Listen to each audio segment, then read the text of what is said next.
Okay, so today we are looking at a BC2000 base console, which were synonymous with the word problem and crazy little things that they would do. So today we've got one that I'm plugged in on the RF on the rear on a basically just a standard 40-channel CPI 2000, and we're getting an output of 20 megs. Which is wrong. Sorry, 200 megs. Sorry, I'm going blind. Well, actually, it's not even reading 200 megs. Sorry, it's reading 200 hertz because okay, megahertz, hertz, etc. So really, it's reading so incorrectly. It's not funny. Now, common fault these have is that the switch on the rear, which is back here, it was the switch that basically did the switching between having the carrier display coming through from the radio versus using the lead input on the back of the I've got another BC2000. It's actually sitting here to show you this exactly. Oh, hang on, sorry. That's better. All right, so on the back here, the switch that goes faulty, most common, is the switch here that says direct, which is basically RF sampling, so you can come in through here, and the top position is your counter in position here. This one's been modified too for a different 12 volt input here, which is a very smart idea because the standard plug you can never get anymore. So whoever did this, this is one of Roscoe's very smart thinking. Okay, so what goes wrong? That rear switch, right in the back here. Oh, sorry, I'll just come in here. So this rear switch, we've sprayed it, we've done a fair bit to it.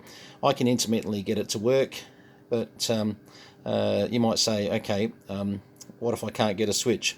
So a common thing we do, often we'll find 2 points of this switch that'll work quite okay and 2 points that don't. And what we'll do is we'll tend to take this one here. Now this is just a 24-hour switch. So just imagine we take that out, we swap it over with this switch here. Now if this switch is working on all contacts beautifully, which we don't really know until we do the modification, then often we can just change this over. Now I'll show you what this does. So this is in our counter position. So basically that position there is the RF sample position. So if we're going to come through there. Now you watch if I wiggle this switch around a bit. Oh, hang on, there we go. Oh, yeah, it's just wiggling. All right, okay, so I've wiggled the switch around and I've got it to actually come back again. Now, it won't stay like that. It's just a very fortunate position that we got it to. Actually, I wasn't sure we were going to get that lucky. So well, we'll go through the other things in a second, what to watch out for with BC2000s, but the easiest way is to swap out switch A here to switch B here, swap them over. Now, if the contacts are still good, that's great. Now, look, this is a fairly common switch. If you know, check what you've got in stock, because or got in your old, your old CB radio chassis. You may not have a perfect fit, but as long as you've got the form fit for the two screw mounts, you'll be pretty right. Because as you can see, it's a fairly standard little switch here, and it's got a fair bit of room around it. So if that was to be a little bit larger, which you'll find some of the other switches are. The reason we like to swap them over is we can find two good working contacts generally on this one here, on this one here that's faulty, to be able to go back in the 24-hour position, because that's just a two-wire connection. Then we have one that's done very little work. Very unusual that the 1224 has been used much, but over the years people have gone to use it as a frequency counter, back to being a radio display, back to a frequency counter, blah blah blah. So the amount of use that you're ever going to get on that switch is quite a lot more. So that's why we do the changeover, and the changeover is something that we've found to be look, 98% successful. Now and again you'll get a switch that's that far gone that you just can't get. In this case it'll be this switch here that the contacts are just so far gone that you just won't be able to get any of it to be able to work for the 24-hour. Now, if you do get that and you can't find a switch for the love of money, either decide, put it back in as a blank over this side, you still use this switch over here, put it as a blank and just decide whether you want 12 or 24-hour, hardwire it for now until you can find a switch. Hardest thing to do is to find one that's got these little notches on there, like you can see. They're not, like, as you can imagine, they're not your typical CB radio looking switch for any of the side switches. Unless you're, got a spare CPI lying around, which, guess what? These are actually a wider switch, and they're actually a different, so they're got a few more poles on them, but anyway. So, okay, so basically we've got lucky with this one for the moment, but trust me, that won't stay like that. Excuse me. But yeah, the repair to this is very, very simple. Look, I know for a fact that this has also got a dry joint problem. I noticed it earlier. And what was happening was one of the decade counters was causing that to say 37354. Now, I'm trying to see if I could make it fault again, because we know there's a dry joint in there that makes that happen. And I'm just trying to see, and you'll pressure the board. Unfortunately, if I can't sort of nominate an area where that might, sort of be happening, and no, it's not changing, is it? Don't you hate it when you fix a dry joint by just pressing a board, but you know that it's coming back one day? Yeah, it's not doing it, is it? Unbelievable. All right. But the reason we know it's a decade counter, because we know the way that this counter actually works.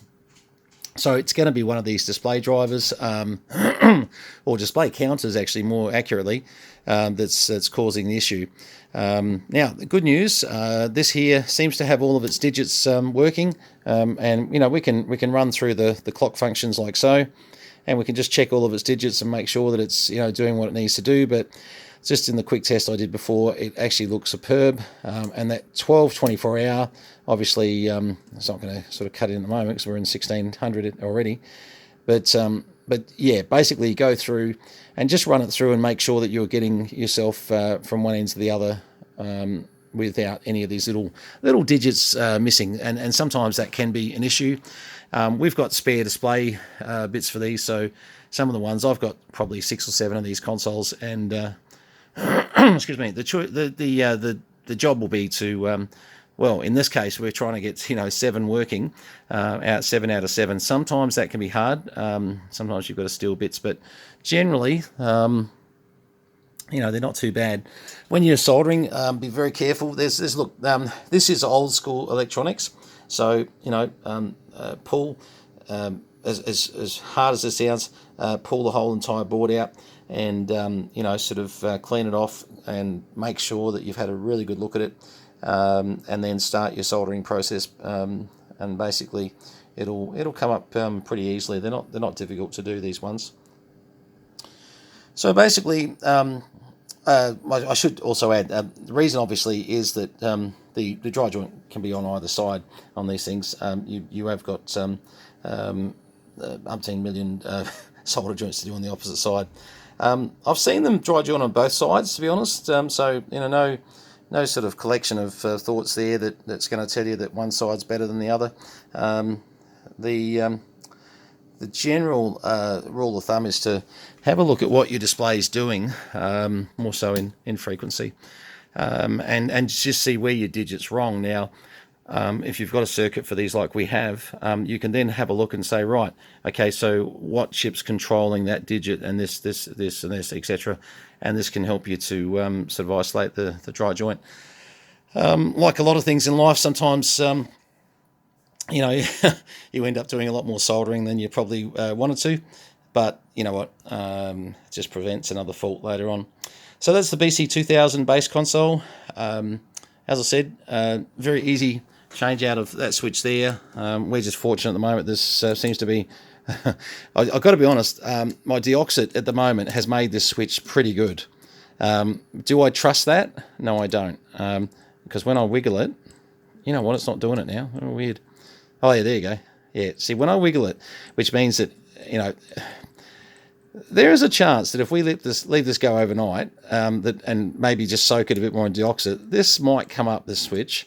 Am I going to leave it in there? No, because this switch suits more a 2 pole connection like here, just a 2 wire connection, sorry, on one side of the switch. If we've got a switch that's a bit doubtful, let's just change it over and make sure.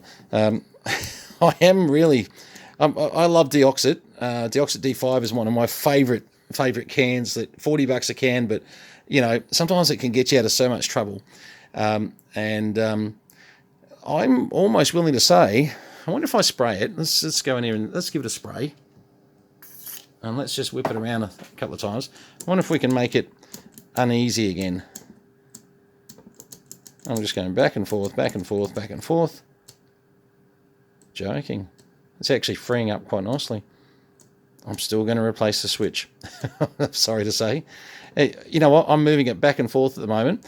And where we were having troubles with that switch before, actually that's not too bad. But don't trust it.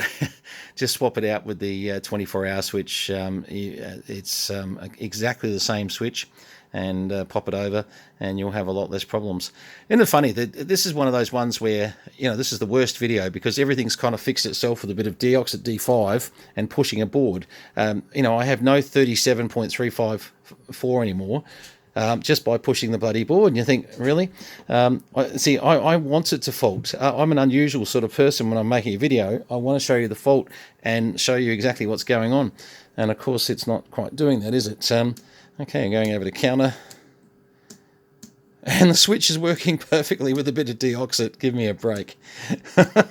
Oh, goodness. Look, if every repair was this simple, that would be lovely, but they're not, and they don't stay like that.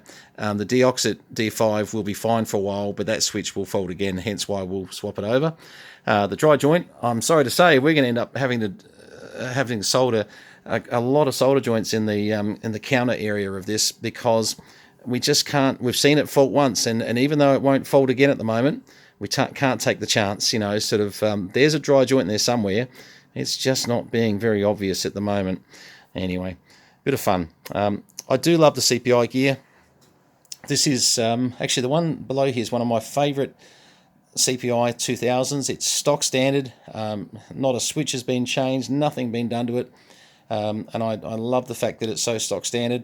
So yeah, she's a real nice one, and I'm just putting together a full CPI station at the moment to do a bit of a demonstration. So we'll get a counter up and running that's going to be perfect, and in this mess here we'll start showing you some of the torque power and range plus, and we've got a whole lot of box of CPI bits and pieces down here, and hopefully soon we'll do a bit of a demo on the CP 2500 as well, which was the mobile head with the base module that you see there.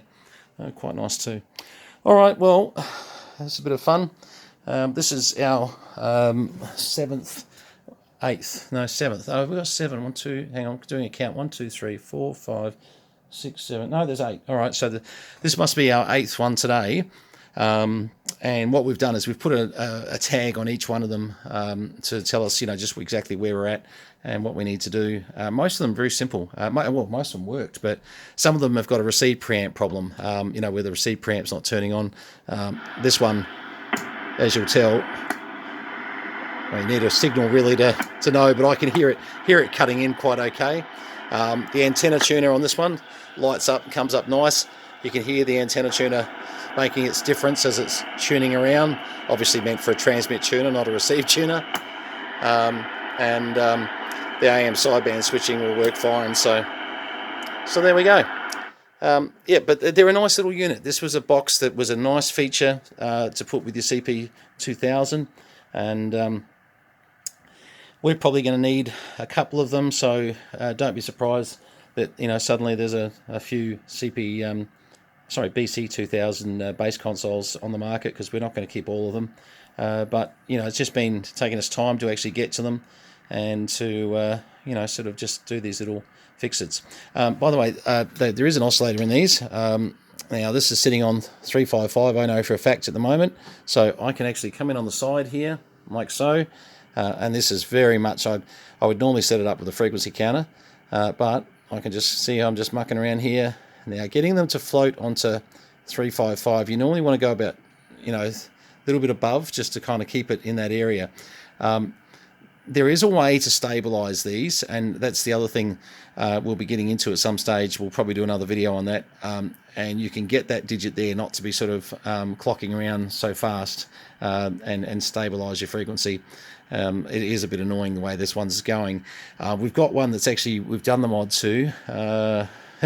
Which one is it? Hopefully it's got a note on it somewhere. Might be that one up there, actually, that's been converted to 240 volts already. Yeah, geez, I don't know. Anyway, hopefully my notes tell me, but we'll do the mod to each one of those to make these a little bit more stable. And they're just visually a little bit more fun if they're not sort of flickering around so much. Okay, 73s to you from VK3CM, JDW229, Tangambalenga, Northeast Victoria. Hope you guys have had a great Saturday, and it's the weekend, so it's certainly been a bit of fun having a play with these. I came in after a gym workout today and thought, I might play with a bit of CPI stuff today, and true to my word, we got through a lot of CPI stuff. 73s all the best.